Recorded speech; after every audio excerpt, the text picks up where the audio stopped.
You're watching the Green Machine Live, your home for Irish football news and nostalgia. David Dunn here, joined, that's my nickname in Tinder, joined by Nick Menzies. And on tonight's programme, we're going to be talking about D-Day set for Kenny.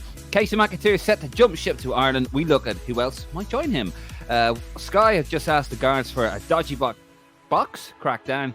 And we see how our boys in green got on across the water. All of this and more coming up on tonight's Green Machine Live.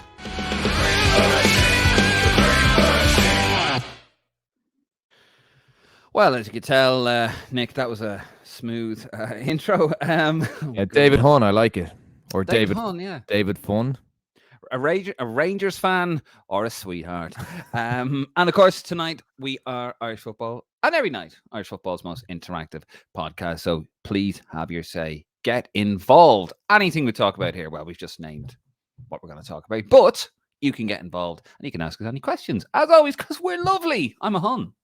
I'm a nice person.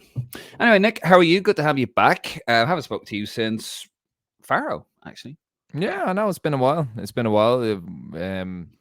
A fairly mixed international window. I enjoyed the game. In Faro. I know you did your window review. Very scathing window review, but it's great. It's temporary. But Dave, do you know what I think? And this is just one for RTE. It's great to have the domestic game back this weekend, isn't it? It really is. Sorry, I can't say that. No. Well, I can. I live in England, so you can. You're allowed to say, yeah. Merseyside Derby, very happy with that. Of course, very saddened by the news of. I'm going to get in trouble whatever way I say this, but Sir Bobby Charlton, who passed away at the age of 86 yesterday, an icon in football, and very sad. I mean, you know, he now rejoins his brother Jackie. Very sad, Nick, obviously, but yeah. You know, I mean, obviously they've lived a fantastic life, a full, rich life. But it's always sad, isn't it, when you hear about this kind of thing? Not just the loss of the person, but you know, it's a real end of an era, isn't it? It is, yeah. And I mean, that's that's George Best, that kind of holy trinity, George Best, and now Bobby Charlton gone. Obviously, Dennis Law still going strongly enough, as far as I know. But yeah, it is. And I mean, you know, I grew up supporting Man United. I know Martin did as well. And you know, even just watching videos and clips. And I remember I had a kind of history of United video. It's about 20 years old now at this stage. But Bobby Charlton is very much at the 10 years old at this stage. Yeah. But sorry. Yeah, very, very much front and center in that video that I have. So, you know, I would have been aware of what an important player he was. I remember always thinking he always looked really old, didn't he? Like even when he was in his 20s. He almost looked the same as he does now. The hair, yeah. But I know, like people are probably thinking, Jesus, why are we talking about an English player on a Irish podcast? I mean, it's the whole impact he had on football, but also he's an ex-League of Ireland player. You know, play for Waterford. He is, and actually, we're breaking our own rules here. But John Tipstone, is it true he played 3 games for Waterford? Yes. Yeah, 100%. Yeah. That was kind of the norm back then. Bobby Murthing played in the League of Ireland. Georgie Best played in the League of Ireland. A few of them did. Greaves, did Jimmy Greaves play League of Ireland? He could have. Let me find out. There was a lot of them. You know, there's a lot of fine players, and of course, the other thing is obviously his brother Jack, ex-Ireland manager. So there was an affiliation with Ireland, and you know, apart from that, like it doesn't really matter what nationality you are. He was a humble guy, very, very popular man, very, very classy kind of individual. And my biggest sadness with Sir Bobby is he's died when his club are, you know, really at a low ebb. You know, not only on the football pitch, but I know what's going on behind the scenes wouldn't have sat well with him, you know, as a club ambassador as well. Former director as well. Yeah, I'd say it breaks his heart break his heart to see where the club had gone. So let's hope it's something that galvanizes a bit of change. I won't go that far with you. Well, it won't. But I mean, hopefully hopefully it puts things into context somewhat. No, absolutely. Yeah, and actually, to answer your question, no, Jimmy Greaves did not play in the League of Ireland, although I thought he did. Although his grandparents were Irish, actually, fabulous player. But so Bobby Charlton, when you see him, how hard he could hit that ball, the brick, incredible talent. I'd love to see him on today's pitches with today's football. Superb player. But yeah, very, very sad. I did meet Sir Bobby once. It was the last game of at Upton Park. I was working security. I am on the documentary, by the way. You can see my head, my gorgeous head of hair, which is now receding. And he showed up, and I was just dragged. I was like, "Oh, come here." I was like, "Oh," and I was standing next to Bobby Charlton. And of course, when you're in England, you have to when you work, you have to address a knight of the realm as sir. You just have to do it. You're working. And I just turned around and said, "Oh, hello, Sir Bobby. Lovely day." Because I'm standing next to Bobby fucking Charlton. Do you know what I mean? I'm like, I better say something. And I just said, "Oh, lovely day, Sir Bobby." And he looked at me like I'd steaming turds in my mouth. Lovely day. Lovely day. And I was like, oh no, he hates me too, like Jack. Because I pissed Jack off as well a few years previous. And he went, lovely day. I was like, oh God. It was still very cool though. Got to meet Sir Bobby Charlton. Yeah, you have that effect on people, Dave, but it's all right. I do. I still love you a little bit. No, that's a lie, isn't it? You love me a lot. Jelly tots. And my partner, Cry Martin, isn't on tonight. He was celebrating his birthday by actually being a very good boy. He has, yeah. Yes. He was actually very well behaved in Faro. He genuinely was. I'm actually emphasizing it like I'm trying to cover something up. He actually was good as gold. Had a great time. Fantastic. Really enjoyed. Actually, that was good crack with Martin. He was up at the crack of dawn both mornings. I'm like, what are you doing? Because he was still awake from the night before, was it? Possibly. We had to be careful. Caroline or Mrs. Prendergast might be watching. Hello, Mrs. Prendergast. That's Martin's mum. I know she watches the podcast. Anyway, shall we get into it? Shall we get into what we're going to talk about here? A bit of state of play. By the way, do get your comments in there. We see some of them coming through. We will get to those at the usual point. But we're going to get into the state of play and the state of it.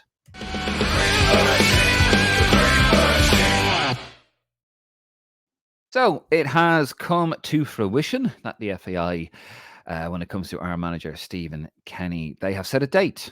You may have seen it in the graphic. I'm wondering what's the 28th of November got to do with this? Well, that is a date that the FAI have set to have a chat about Stephen Kenny, where most believe it will actually just ratify the non-renewal of his current contract. Not really a sacking, just we're not going to keep you on kind of thing. It will be 1 week after the New Zealand game, literally 1 week after the New Zealand game, which is a dead rubber friendly. And yeah, most believe that they won't renew it. He was signed on a deal on the 9th of March 2022 up until the completion of Euro 2024. Now, notwithstanding some mad, I don't know, like Venus aligns with Mars and we lose to Holland apparently by a certain score, then we might get a playoff. Then that might be extended. But that does seem quite unlikely. So, Nick, I think many believe this is they're basically going down the same route as Virapau.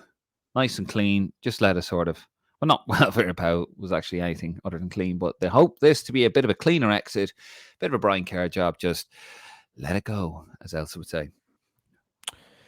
Yeah, look, I mean, if the FAI had any money, I think he would have been gone by now. I think they would have sacked him. I think it is a situation where they have to see out the contract. I think until we're mathematically gone, the contract won't be seen out. That's part of the reason that he has survived this long.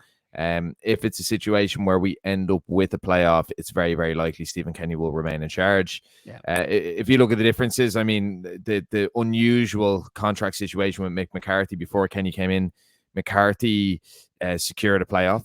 Well, Martin O'Neill actually secured the playoff, but Mick McCarthy, I suppose, was tasked with getting us to the Euros. And even though we had that playoff, he was still ousted for Kenny, who didn't get through the playoff. So it's all a very unusual situation, but I am of the firm belief that he would have been gone if the FAI had the money. They don't have a pot to piss in, but it's it's sad to see anyone lose their job. You put it very well in the window review. This is the pinnacle of his career, similar to Brian Kerr, the absolute pinnacle. And it's sad to see anyone lose their job. But I mean, it's 3 years of horrible inconsistencies. I mean, if you think back to the early days of Stephen Kenny, very unlucky with COVID and with injuries, but we went through a period without scoring a goal. Then we went without a period of winning a game. It's been a very difficult 3 years, and to be honest, it's my birthday in early December, and I won't lie. It's going to be an early birthday present for me if it does go. Oh, you bastard! The one thing I would say, Dave, is I wouldn't expect a new manager to be in place anytime soon. I think we're going to be waiting a long time until someone is appointed. A little bit like when Steve Staunton was sacked. It took a long time to appoint Giovanni Trapattoni. I think it took nearly 6 months or so. It mightn't have been that long, but it took a long time. There was the whole speculation, would it be Trapattoni or Terry Venables? I think it's going to be something very similar here. I don't think we're going to have a manager immediately. I think it's going to be a long time. It could even be until the next set of games come around. We could have a situation where someone like John O'Shea is in charge, and then maybe when the hopefully not, but I'd say once the summer comes, once the season ends over in England, you could have a situation where more managers are available. Maybe there's been interviews and talks held, and someone comes in. But I think we're going to be waiting a long time until we have a new manager. Yeah, just what you said there. He went on 24th of October, Steve Staunton, and Trapattoni was appointed on the 11th of February 2008. So a fair bit of distance there. And of course, there was a lot of friendlies, wasn't there? There was the game against Brazil, wasn't there, that Don Gibbons took charge of, and the game in Wales, the 2-2 draw. That's right, yeah. I mean, it could be a long time, but the new season tickets are due to go on sale. I think they go on sale in November, isn't it? You pay half in November and another half in February, which is smart. And if they were smarter, if you're watching, go with Klarna, so you can pay over 3 months. Just saying, and the same with League of Ireland TV. But should that come into consideration? We need to announce somebody. We need to make sure we sell these season tickets, because obviously the FAI have the debt down to now from 63 million down to 45 million, I believe. Or I know there's going to be drops, Dave, and I mean any commercially minded organization would bear that in mind. I think there is going to be a massive drop in renewals. I don't think it's anything to do with Stephen Kenny or anything along those lines. I think it's where we are at the moment. I think there was a lot of interest generated towards the end of the last window. Yeah.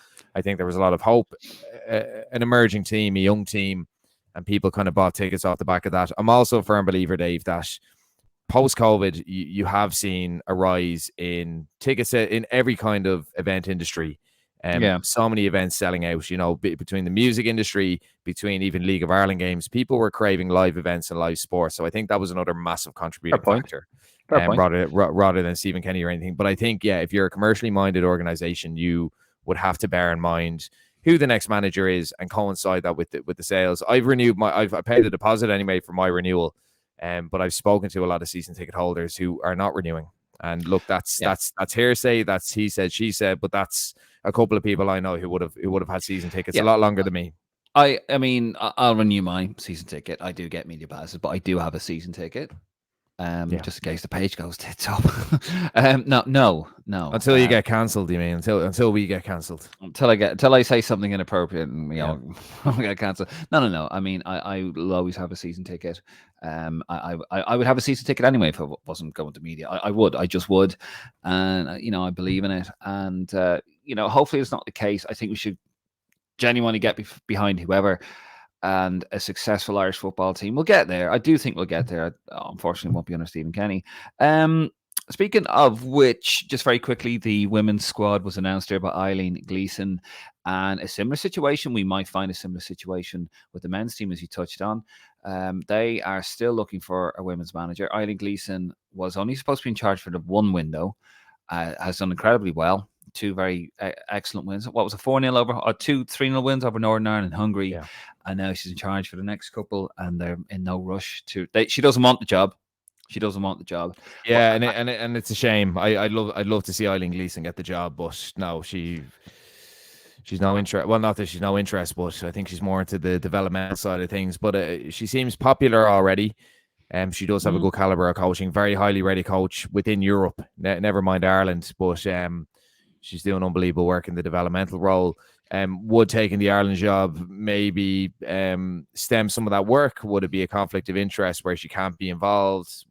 Might she lose that altogether if she was to be sacked, or if she was? So I don't know. I think there's a lot of factors that is weighing up for her. Maybe it does suit her at the moment to stay in those roles and not be with the full-time job. No, even rumors, is there? Or there's nothing. No. coming in now. There you go. No. But the best luck to those. We're going to move it on from there, from Stephen Kenny. We'll see. Anyway, that's on the 28th of November. The FEI will sit down and decide Stephen Kenny's fate, unfortunately. We're going to move it to the Granny Rule contenders. Now, news has come out, and Stephen Kenny did say on RTE that he was on the cusp of signing a new winger, but didn't want to say anything. Not signing, sorry. I suppose forcing a gunpoint getting a new winger into the fold.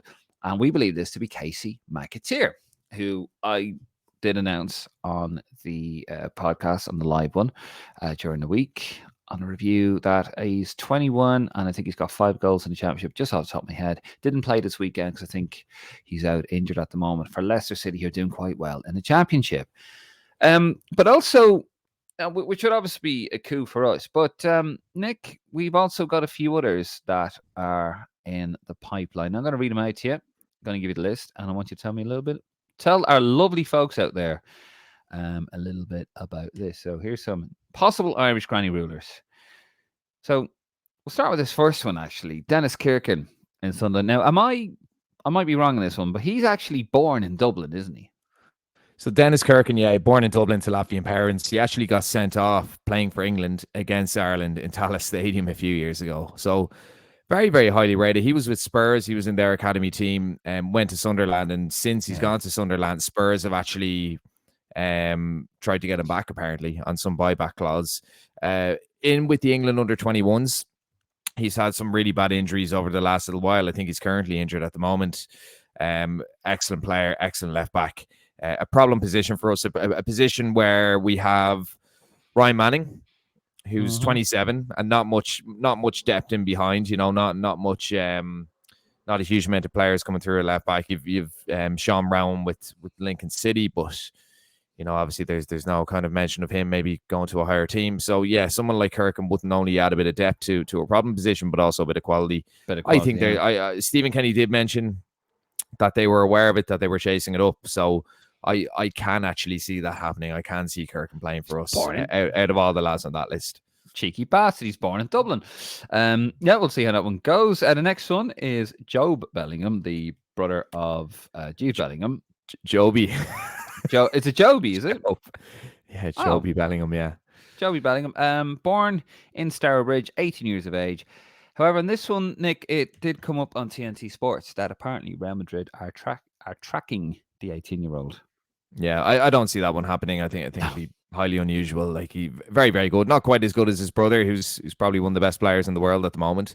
But yeah, look, it'd be worth pursuing him. I think he's the type of player that would add a huge amount to the squad. Doing well with Sunderland, who are in the playoffs at the moment. Long seasons ago, but in the playoffs at the moment. Left Birmingham, and he's a regular starter. So definitely one worth pursuing. But no, don't see that one happening, sadly. Fair enough. The next one is that's the wrong one. I've seen a spelling mistake I've made there. That one, that's for the big Christ. The next one is Dan Gore, Man United. He sounds like a hunter. 19-year-old from Burnley. What can you tell us about young Dan Gore? Yeah, so it was actually Bill of Irish Football Blog that made us aware of that, of his eligibility. I didn't know. Saw him playing Dublin for United. Watching. Yeah, is he watching? Fantastic. There he is. Look, stealing my kick. Yeah, we do love. That's the one thing we do share with Irish Football Blog. We do love good granny rule recruit. No, I saw Gore playing Dublin. Very, very tidy midfielder. That's the only time I've seen him play. It was actually live. I don't know a huge amount about him. Still very young. I think he's only about 18. Look, a lad like that, you'd imagine I think he's in the England underage system. It's very, very hard to prize those guys away. I don't know what the link is. I don't know if it's a grandparent or a parent or what it is, but no, I think that one's quite unlikely, unfortunately. Fair. The next one, Kieran Dewsbury Hall. God, a name like that, he sounds like a protester. Yeah, Kieran Dewsbury Hall, Leicester City. Yeah, look, 25 from Nottingham. Yeah, excellent player. Hasn't played underage for England, surprisingly. Would have started a lot of games in the Premier League last season. Left-footed midfielder, plays kind of centrally, plays kind of on the left-hand side of a midfield three. The exact type of player we need. Definitely the exact type of player we need. Very, very good at driving the ball forward. Very technically good. Flying it at the moment with Leicester. I think he was injured this weekend. I can't really remember, but look, I don't know what the link is there. I've just seen a few bits and pieces. Father's Irish.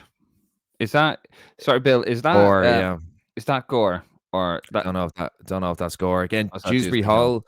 Yeah, Dewsbury Hall. I've seen little bits and pieces about eligibility. I don't know if that's confirmed. I've heard that he changed his second name from Kavanagh to Gore a while back. Oh, interesting. Okay, so that's Dan Gore's father. Yeah. So look, coming back to Dewsbury Hall, I've heard that he's. I think, I think it was Bill had also said that he'd been approached. I think, and he didn't have any interest. So I don't know, but I don't see him getting in the England squad. I really don't. And I think, as I said, he fits the profile of exactly what we need. We're so bare in midfield, and we're going to be bare for the next few years. And I think you have to, like Jack Charlton said it years ago, if you want to be competitive at international level, if you have a small player pool, you have to bring players in to enhance the quality and also to create competition, because there's so many positions, Dave, including left back with Kirkin, that we don't have competition for players. And where players are getting such a consistent run because there's been no competition for them. Stephen Moore was a great example. There was no left backs, and Stephen Moore was getting his game for so long, even though he was playing poor. James McLean, 34, shouldn't have to be starting every game, and again, no competition for him. So no James McLean after November. Yeah, exactly. Well, that's the thing, that it's one less left back. So you need depth and you need competition if you want to be competitive at international level. That's the difference, though, right? And just to touch on that, not to go into too much of a rant about Martin. I've been listening to a lot of Martin O'Neill on White and Jordan, and I think he's on there every Monday, and he still has a rancor. His words, by the way, about the Ireland job, but the whole Stephen Kenny. Could somebody tell Martin O'Neill that it was Mick McCarthy that took over for Martin O'Neill, not Stephen Kenny? But anyway.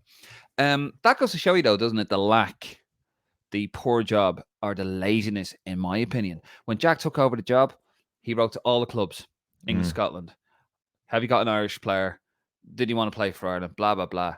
Got Houghton, you got Stone, you got all these players. Mick McCarthy did the exact same thing. Yeah.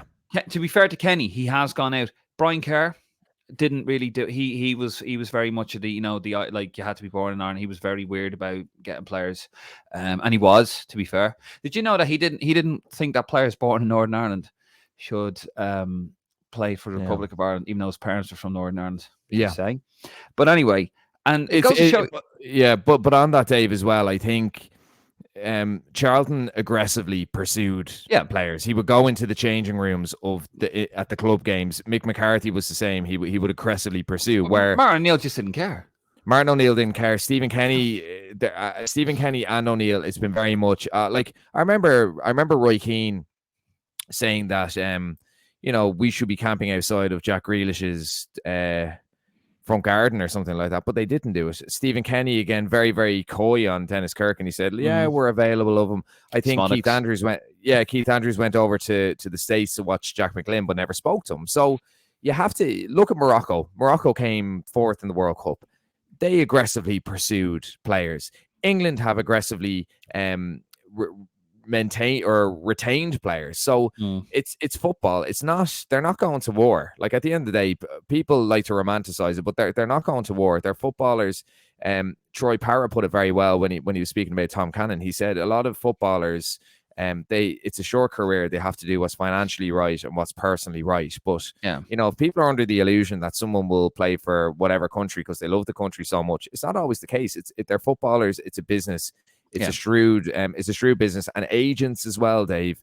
Agents have a massive say, and you have to literally pursue players, and you have to literally camp out on players' doors now. Where back in the day, when less aggression was needed, it was still the tactic with Charlton and McCarthy. So no, we have to, if we want these guys, if we want to improve our player pool, the efforts have to be made, and they're not being made. They're not being made. Okay, we'll move it on there. Liam Delap, the 20-year-old from Winchester, of course, son of Rory. I mean, his stock has gone down a little bit. He's at Man City. Is he still at Man City, or did he move? Yeah, he's still at Man City. He's doing okay. He's still within the England setup. Again, another guy who I think is unlikely to play for us. I think it would be a shame if he didn't, rather. But look, still, as I said, Lee Carsey's still calling him up. I think he starts for the England under-21s as well. So it'll be hard to get him. It could be one of those things, a little bit like Will Keane, where very heavily involved in the England under-8 systems, didn't play for a few years, did have the Irish link. So I don't know. It could be a thing that he could be a Yeah. 27-year-old getting capped, but Playing for League One. yeah. We'll see. Moving on, we got Paul Nabel he plays for Karlsruhe, and he's 21-year-old, and he was born in Bad Nauheim. I presume I'm saying that right, in Germany. Yeah, Deutschland. Nabel, another guy involved in the Germany underage system. Very, very highly rated. He's with Mainz. He's on loan there. In the German second division. Again, the type of player we need to be going for. He is a winger. And Stephen Kenny talks about his lack of wingers. Why doesn't he go after this guy? He seems to be very, very proud of his Irish heritage. Of course, we've got Conor Noss, who was playing in Germany, now playing in Austria. So there is a few Irish links in there. And it's a shame. Like it's a shame that he hasn't been pursued a bit more. I think he had a few injury issues as well. But yeah, the type of player that would really enhance the squad. But again, there's been no approach. No approach. This next guy, Josh Key. He's 24, born in Torquay, actually. Oh, Josh Key from Torquay. He actually came out, didn't he? Could be a key player for us, Dave. Oh, I like it. Yeah, but basically he says he wants to do his family proud. He wants to play for the Republic of Ireland. He's actually come out and said it. A Come Get Me plea by Stephen Kenny. Any news on him? Is that going to happen? Or? I don't know much about this guy at all. I obviously watch a lot of championship matches. I've seen his name on lineups and stuff like that. So when I saw because I didn't know who he was, obviously Cyrus Christie was with Swansea, wasn't he, as the right back? And when this guy Key came in, I was like, oh, who's he? And I go down those, rabbit holes of researching players. And this was a few weeks ago, but nothing Irish came up. It's just I saw the article on the BBC website, just that he had that he basically done a Come and Get Me play. Again, if you look at our right back options, you have Seamus Coleman, who's 36 now, is he, or 35? You've Matt Doherty, who's early 30s. Danny McNamara's not really getting a look in. Fessi Abaseli hasn't really getting a look in. So again, another position where we could add some depth. Looked at a few reviews of him. He's done very, very well so far this season. Attacking right back, very, very physical player. Very, very proud of his Irish heritage. Saw a couple of comments on the page of people saying, "Oh, they're plastic Paddy and all this." Oh, fuck off! Like I hate that shit. It's the guy wants to play for us. He's more than welcome to play for us. He's entitled to play for us. He can add competition and depth. Just because he's declared doesn't mean he's going to get picked, but I think he certainly add another option. And why not give these guys a go? Look at Sean St. Ledger years ago. Yeah. People would have said, no, why would you go near him? And he ended up being very good for us. This could be a similar kind of player for us. I do find it amazing. Like people are born in Ireland, and then you get somebody who isn't born in Ireland, but you can't be Irish because you weren't born in Ireland. Bollocks. I mean, you got somebody. Look at Martin. Yeah, I wasn't in Ireland, and exactly. I am the only. I could play for. I could play for three. I could play for 3 or 4 football teams, but I love them all equally. It's there. You go. Yeah, it's handy for you. Isn't it? So people can't relate unless they're in that situation. So I hate when people jump the gun with it. It's very wrong and it's very ignorant, to be honest. I know. I mean, there'll be the same people going, "Oh, in America, there's like 45 million of us," and then they'll be like, "Oh, this fella from America, we don't want him playing for." Speaking of which. That's a nice little segue into the next one. Jack McGlynn, Philadelphia Union, born in New York. He's 20 years of age. We actually were calling for him to be included, and then some dickhead in the MLS started having a go at you. Yeah, I can't remember what No, that wasn't about McGlynn. That was about Conor Ronan. I think or was it Martin? It was either it was me. I put something up about Conor Ronan saying that how Irish managers are so reluctant to pick players from the MLS apart from Robbie Keane. And because do you remember Ronnie O'Brien, who wasn't he Times Person of the Year? He was doing unbelievably in the MLS, one of the best players in the MLS, and he couldn't get a look in the Ireland squad when we needed that type of player.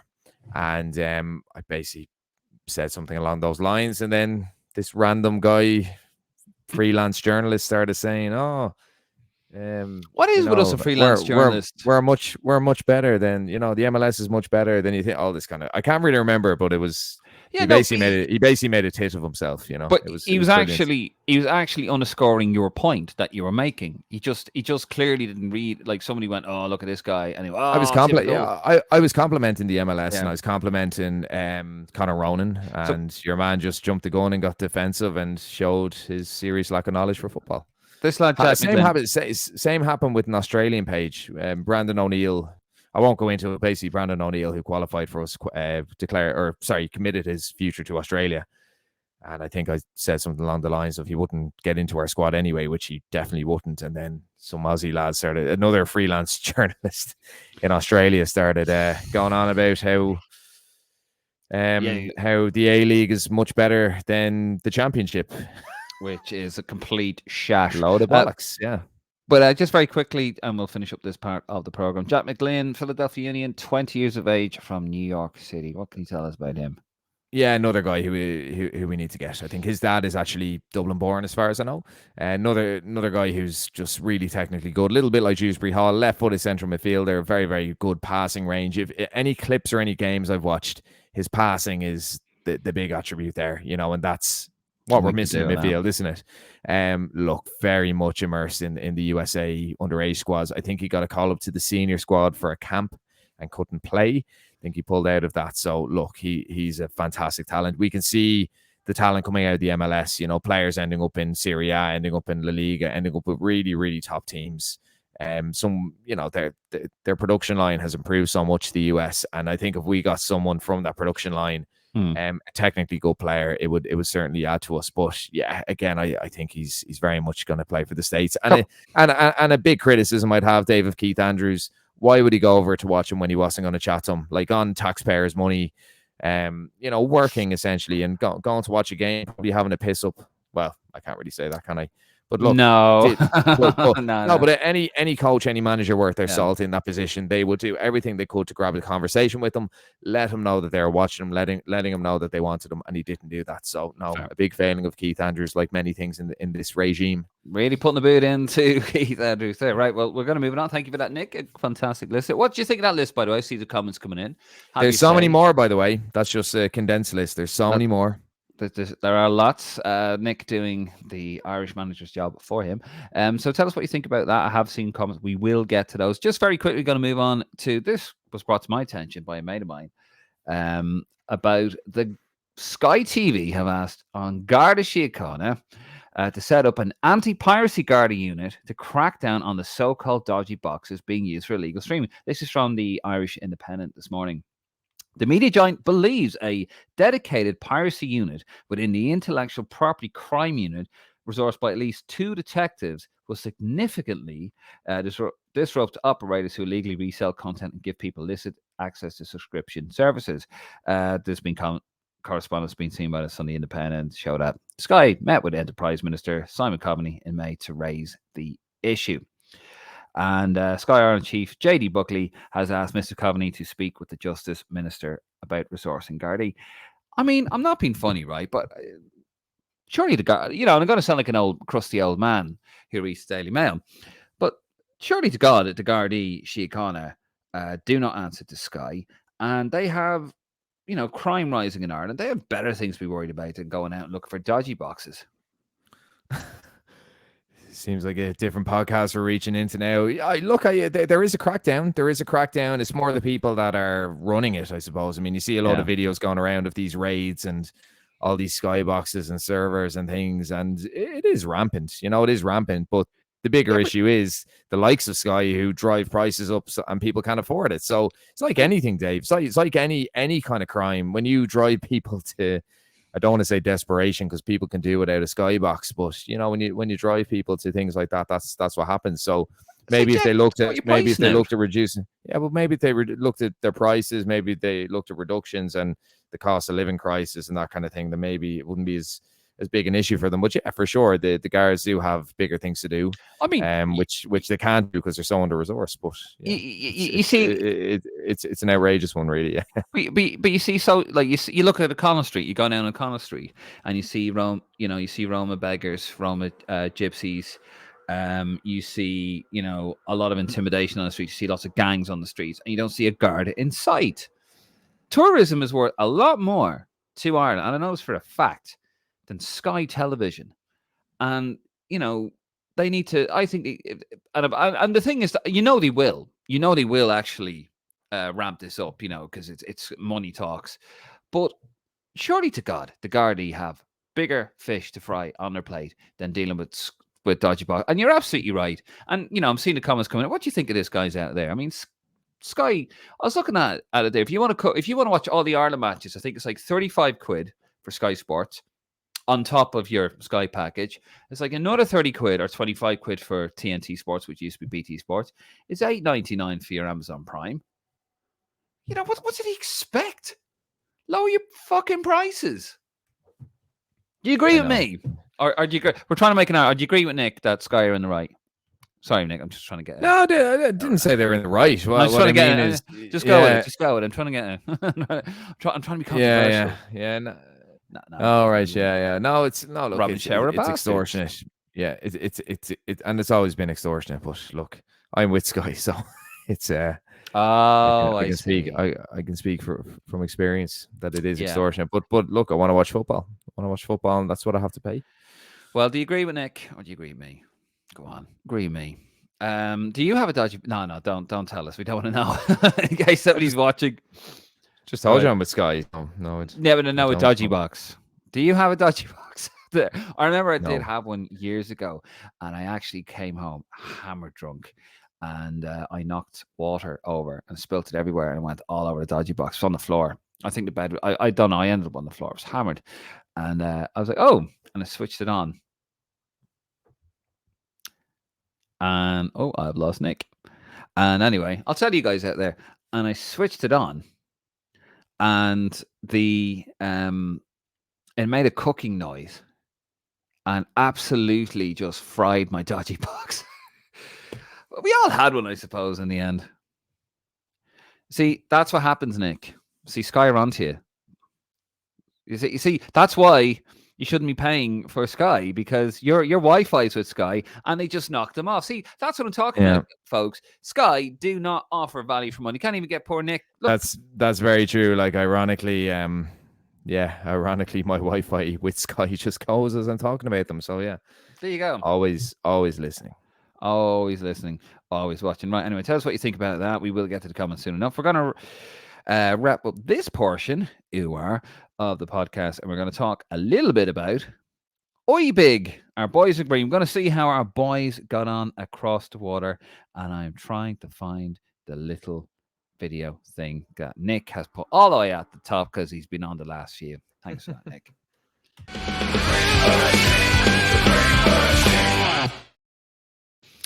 Oh, I've got a story to tell about a particular Irish player. I think he's actually at the top of this. But Nick, I was going to share this on the page, but so here's how the lads got on.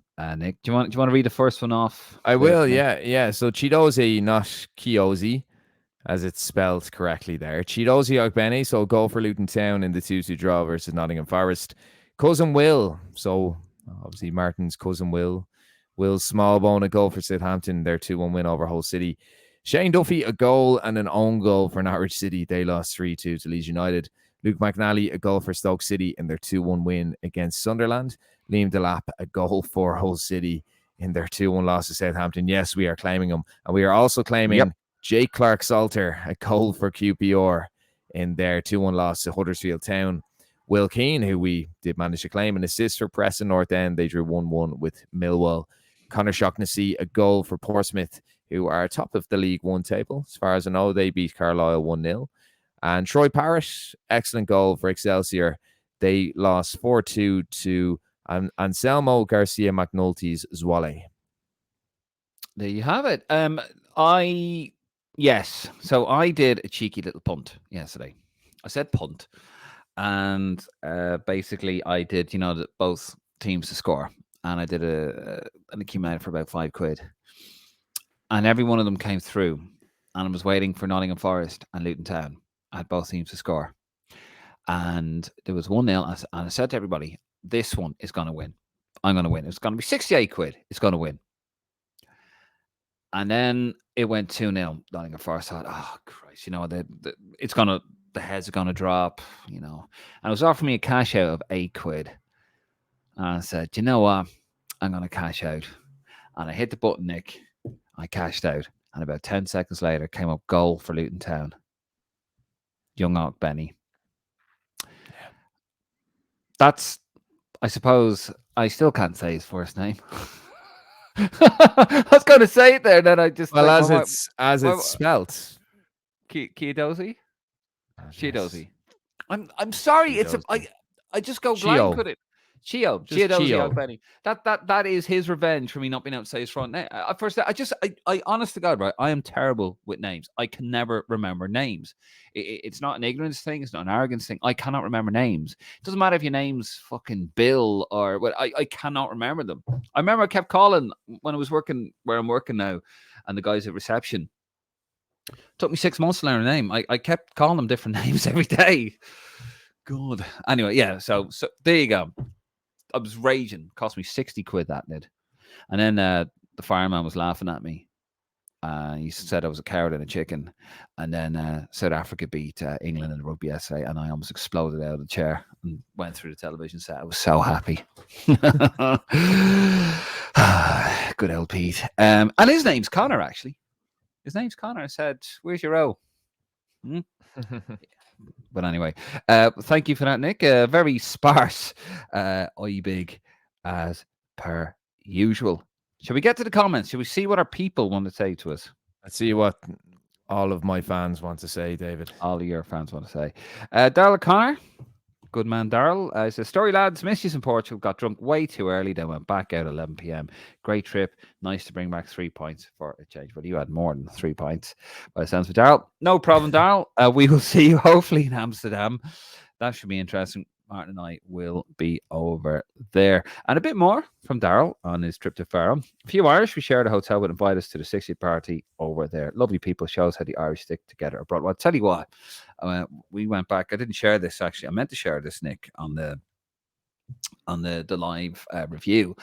And, you know, the weather was a bit muggy. But also the atmosphere around Faroe was also a bit muggy as well, if you catch my drift. Yeah, Martin would do that, wouldn't he? Oh, he would. But I didn't have my Martin. He was off. I don't know where he went to, actually. I think he was touting. Touting, selling tickets for a match that had already been played. That's typical Martin, isn't it? And yeah, I actually was with the lads. I was with Kenny, not Stephen Kenny. I was with Kenny, Dave, Paul, and Carl. Great lads. Got to see them outside the ground. It took me ages trying to find my way. If you were at the game, you know what I'm talking about. It was about 4 miles in a circle. Just tried to get into the ground. There was only Irish people in the bloody stadium. But anyway, trying to get out. Got out. Got a taxi into town. Went into the nicest McDonald's I've ever had. Phenomenal McDonald's. It was actually really nice. And these homeless guys were coming over to us. Oh, you buy his food. You buy his food. I'm like, no. And then this other gang sat down, and poor Paul was trying to have his big tasty piece, but no, they wouldn't let him, and we had to actually get out of there because I thought I was gonna kick off a little bit. So there you go. That was my experience. Probably cousins of mine, Dave. Probably were. I was like, you look like Nick. Are you related to that? Are you related to that Nick fella off the podcast? And then he just went, what? I was like, oh, okay. Darrell O'Connor. Ridiculous to say to football these days that we have to lose for a chance of a playoff. Knowing our luck, that's one game we will win. I'd rather win every game as an Irish supporter. Yeah, that's a bit mad, Nick, isn't it? Like, yeah, just football's certainly broken if that's the case, to be honest. It is absolutely ridiculous stuff. Nuri Newick, how you doing, Nuri Newick? You still doing the On This Day podcast? Tuesday will be 1 year since the FAI cancelled their contract with Jacko Sports. Is Jonathan Courtney still suing the FAI over this? Heard nothing since. Well, I suppose the reason we haven't done an episode on that is because he's probably still suing a friend of ours. Yeah. Just on This Week Back in the Day, I think it is coming back soon, Dave, isn't it? We will. Yeah. We will. Thank you for that question, by the way. And we do love doing them. We will get back to doing just real life. Unfortunately, getting in the way. It's been a bit mental on a personal note. Not going too mental. I think I spot a wasp up on my door. But there you go. Bit late in the year for that.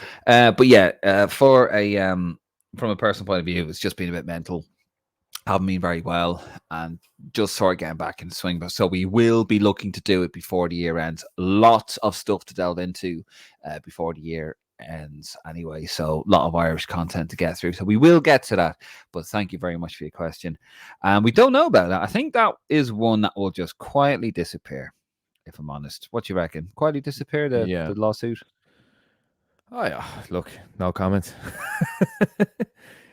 Yeah, it's like I'm speaking on behalf of Martin here. No, look, I mean, I think that whole Jacko arrangement was very FAI in its own way.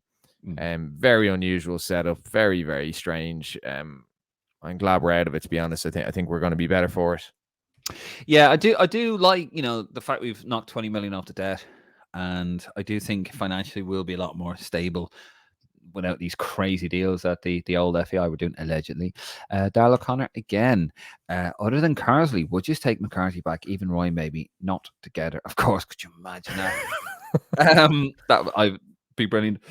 I was thinking about this because I am currently reading Roy Keane's second book, and then I'm going to get Liam Brady's current book, I think, which is also a second book, and I'm going to read that as well. Look, with Mick McCarthy, I think it's too passe. What you reckon, Nick? Too passe now?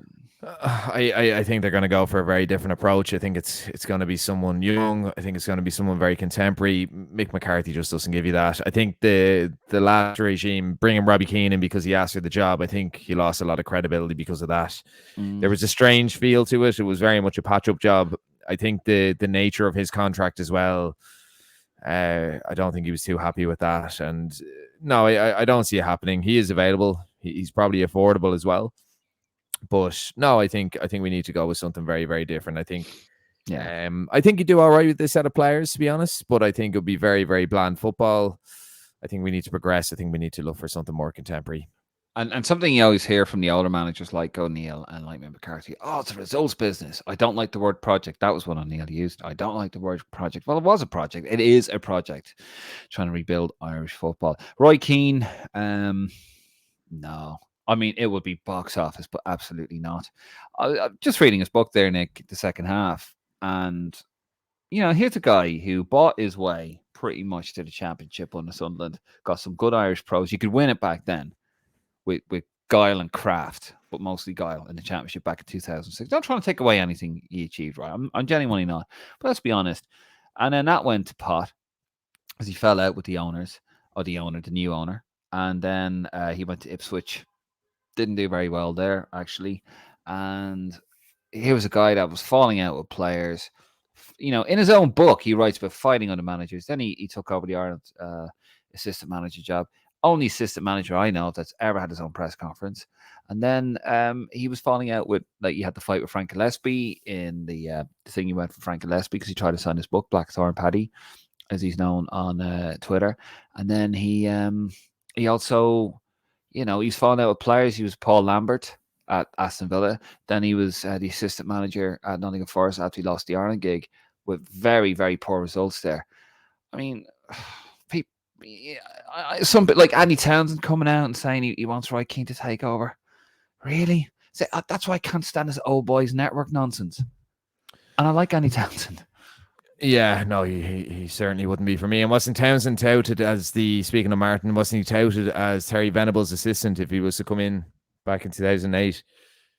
Discussion for another day, I suppose. Yeah, he was. Yeah. But no, look, Keane as well. I mean, I think Martin made a good point. If you have him with decent coaches, that's going to be the key. I think at international level, you can have a good motivator, good coach, is someone that can have a system and a philosophy, but the nitty gritty is done by a more specialized coach or someone like that. But no, Keane wouldn't be for me. I think he'd isolate a lot of players. I think we'd end up in a situation where lads won't want to play for him and that kind of thing. It's just the modern pro, unfortunately, isn't as resilient as the pros that Roy Keane played with, and they have to be managed a little bit like young people in society at the moment.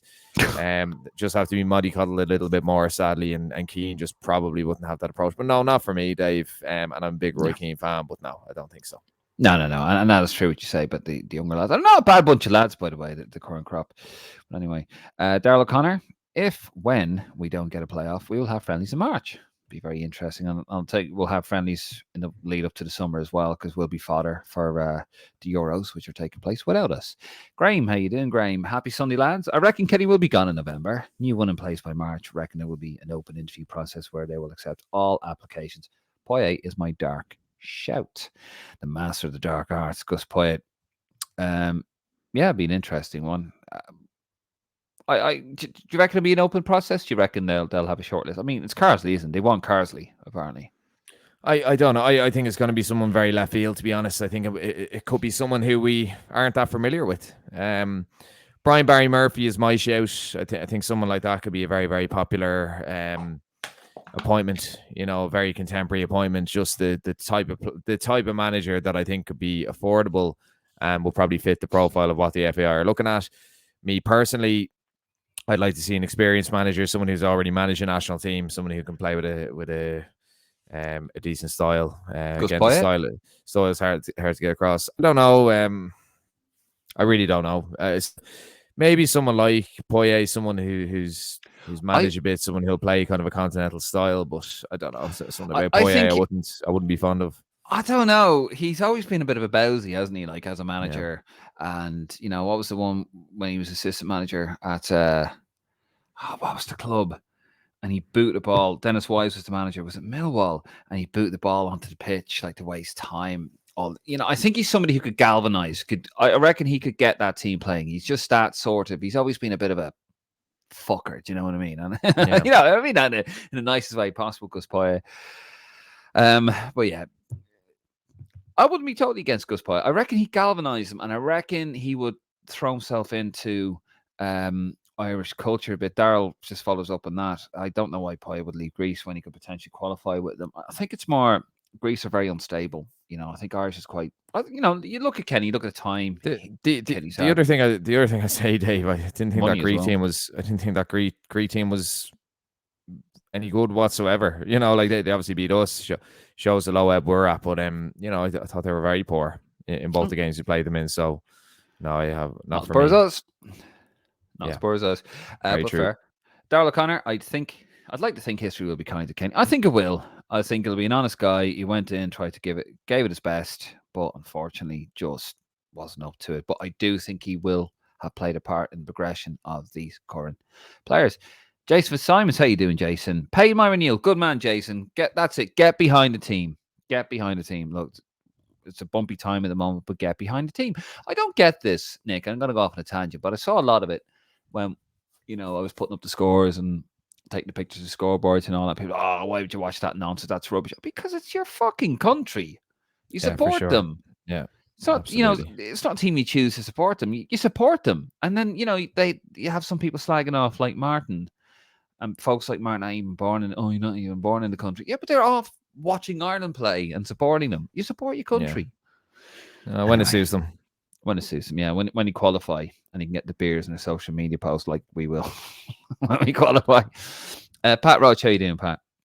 I reckon the FAI will be considering going after Roy Keane. Commercially wise, it would be a great move. And football wise, I think it would be a good move. Sky could be on the men's shirt. Yet, I do think commercially, Pat, I wouldn't be a fan of it. I know Nick's not a fan of it. And Martin has come up with a plan that he reckons could do it. Yes, if you could galvanize him with and embellish him with a good coaching team around him, it would by the way, I do think financially it would be massive and commercially massive for the FAI. I do agree with that. Just footballing wise, I don't know. He's just too combustible. Graham, job will attract a lot of interested parties from the world of football. Thing will be key for ticket sales in what will be a rough year financially for the FAI with the lack of competitive games. That's very true, Graham. And also, Nick, just very quickly on that, I mean, we're not going to get exactly top caliber coming to Lansdowne Road, are we? We're going to be getting your Latvias, your Azerbaijans for friendlies, really, aren't we? Well, I think, Dave, a lot of that. I think a lot of those fixtures were the fact that Stephen Kenny wasn't winning games. I seriously think that was it. I don't think it was the fact that they couldn't attract opposition. I think the FAI do have good links with associations. I think you could get better opposition, but I think a lot of it was the fact that we were not winning games. We were not scoring goals. And a lot of countries have done it. They played weaker. Wales did it years ago to help their ranking. Northern Ireland did it years ago when they couldn't score a goal. We did it. In the 80s. Yeah, but we're doing it again. And I mean, if you look at Stephen Kenny's wins, I don't know if you count the Scotland match as a competitive game. I suppose it is. It is a competitive game. So apart from Scotland, all of our wins have come against those kind of opposition in friendlies, apart from, obviously the latter end of the World Cup qualifying. Fair. New York, Russia, Little John, not in the Ireland women's squad. Maybe Katie McCabe really is in charge after all. Oh, well, no comment on that one. You're right. Darrell O'Connor again. Jude has an Irish passport, so you'd imagine Job Joby does. Shouldn't be allowed to obtain one if you choose to play for England. Good pick of them in an Irish jersey as kids. Be great to get him. Graham Kasey McAteer is proper prospect. Age profile of these players very good. Dan Gorey and I'm going to call him Gorey from Wexford and McLean are serious prospects also. Maybe the lap will move if his father gets on a coaching ticket. I mean, he won't be coaching at club level for a while, will he? Unfortunately. But yeah, good point. Good point, Graham. Graham again. So not Graham. Yeah, it was Graham. Sorry. Graham again. Do you reckon Carsley would attract more of these granny rule players? Could be a major factor in his brief. I 100% do. Look, when Owen Hand was trying to get players to play, now he did get McCarthy. He did. I think he got Lawrence in as well. No, that was Giles. And he got McCarthy and he got Cascarino, those lads. When you had somebody like Jack Charlton, who was a World Cup winner, which was similar to a vet in World War II, hero status, massive voice in the game. He went over. People wanted to play for Jack. They liked Jack. He was a celebrity in the 70s as well as a top player for England and Leeds. Unfortunately, with Steve McKennie, doesn't really hold any currency in English football. I'm sorry to say that's just the case. Same with Brian Kerr. So if you get somebody with Liam Carsley who's done what he's done with the under-21s, I do think, especially the younger lads who may not be good enough to play for the England team, and the England senior team, hate to say it, is a top bloody side. That might, because they've worked with him before, he might get them in. And it's a little bit kabuki-ish, as you say, in the pro wrestling world, but I wouldn't be against it. And we don't have the proper structures in place in Ireland to develop our own top talent and keep them en masse. Well, I think we can do, but a lot of people say when you speak about granny rule players, people say, why can't we develop our own? You have to do both. You have to do both with a small population. Morocco didn't turn their noses up at eligible players. They came fourth in the World Cup. At the end of the day, there's nothing wrong with it. At the end of the day, Dave, they have Irish heritage. It's not for us to say how Irish they feel. It's not for us to say it. Yeah. And the other thing I'd say is the rules, it's professional sport. There's rules there. If you want to be competitive, Jack Charlton said it. If you want to be competitive in an international level, you have to exploit those rules. The quality of eligible players isn't the same, but we need depth and we need competition for places. And the competition for places, Dave, would actually help the Irish-born players. I feel it would actually take them up a notch. I feel because they know they're fighting for their places. Because look at Matt Doherty, he's not fighting for his place. He's just a guarantee. He's just got a guaranteed starting berth, and you see that man has sweatwalk through games. I think he's not the only one as well. I'm not just picking on Matt Doherty, but we'll moving on there. Darrell O'Connor. Always will thank Martin O'Neill for your 2016, but for Jesus' sake, the man is very bitter. Yes, he is. Bill, Irish Football Blog. Josh Key and Kasey McAteer both have the same agent. You'd imagine there's more to that story. Interesting. Darrell O'Connor. If we didn't have the granny rule, we wouldn't be blessed with the man himself, Joe Lapira. Great shout. Darrell, shame on Sky, as always. Garda have limited resources as it is, and they want to go after working class people with dodgy boxes instead of real crime. Disgrace, as always. And he reckons we should boycott Sky, especially how they treated our women's team. Well, yeah, after the song Celtic, what's it called? Celtic Symphony. There we go. Darrell O'Connor. Even if they did lower the prices, they don't even show all the games. Let us enjoy our football in peace. Great points. Town gone very unsafe. Dodgy boxes aren't a threat to human life. Well, I mean, did you not enjoy your Super Sunday? Aston Villa against West Ham. Main event anywhere in the country. Absolute state of it. Where are we? Graham again. The war on legal streaming is a new war on drugs. Fool's errand. Priced out of the stands and soon to be your sitting room. Fair. Shane Brown. Troy Parrott, our most informed striker. Goals, minutes played, must put him in a reckoning for Dutch game if he keeps up at this rate. And Jacob Bryan starting for Leon again. You know, futures. Yeah, it's, and again, another criticism of Jim Crawford and the lack of savviness sometimes. Troy Parrott should have been in the under-21 squad if he wasn't going to be in the senior squad. He's playing the games, he's scoring goals. Doesn't matter if it's in the Eredivisie.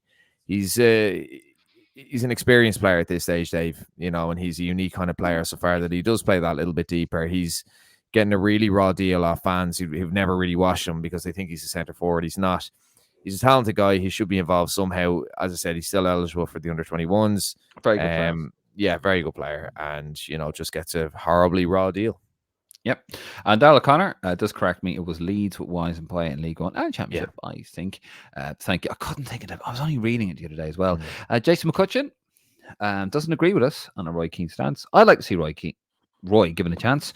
Roy's reputation is not the reality as many people will say. Roy would be a great choice. If you're going to knock Roy, then who should be in there? Well, you might think that, Jason, but I mean, the stats speak for themselves. I mean, actually, do I have his stats here? I had his stats here as manager, and I fucking deleted them. I knew I was keeping him.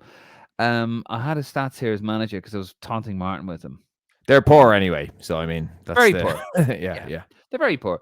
But look, and you say his reputation is not reality. I mean, the guy says it himself in his own book, where he's going in, he's fighting with managers and players, and constantly going on about how wonderful it was playing under Brian Clough. But you can't do that with modern players. You just can't. And he hasn't managed for 12 years. And except for the Ireland job. And the last year, that was a complete. Do not forget, we only won one game in that whole year, and that was against the USA. And we lost Rice. I think we lost Grealish in 2017. There was fights with the players. The place was miserable. I mean, I tell you what, if he did get the job, it'd be fascinating. It would be fascinating. But anyway, to answer your question as well, Lee Carsley. It's going to be somebody we got to take a punt on. That's my pick, Lee Carsley. What was your one? Kieran McKenna, was it? No, Brian Barry Murphy. Brian Barry Murphy, sorry. Oh, no, he's not actually my pick. My pick would be Carsley, but I think it'll be Brian Barry Murphy. There you go. Massive difference. Anyway, we're going to leave the comments there, guys. Thank you very much for your comments. We don't always have to agree, but you do have your say, and you do have your voice heard here on the Green Machine podcast. We are going to, before we go, we're going to play a lovely video here. We shared it on the page. The quality isn't great, so I do apologize.